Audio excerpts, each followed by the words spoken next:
the first thing that I'm asked to do by the man who was the charge nurse is, could I go and get help to get these elderly gentlemen dressed and washed and shaved? Shaved?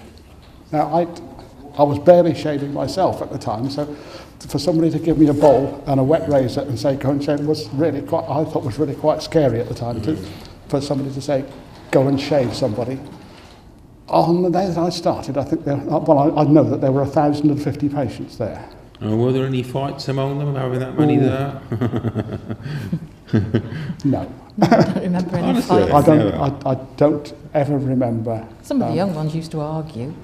I don't ever remember patients. Somebody had pinched their cigarettes or... And can you remember any of the patients either? Most of the hospital, most of the patients in the hospital were actually very quiet, reserved, solitary in many cases. Many of the people who were in the hospital. Causing too much aggro on the ward and that.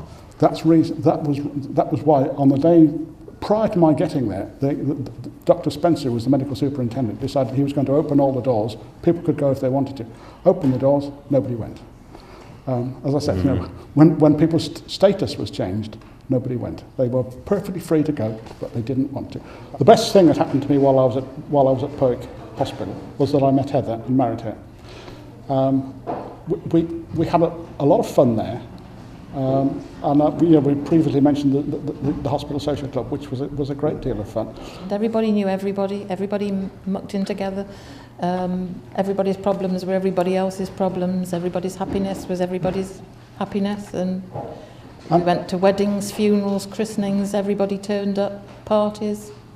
Everybody gave parties. And we squabbled and had disagreements like families do. Yeah. Yeah, but it was one big happy family. But it was much more like a village, wasn't it, than a family, I suppose. Yeah.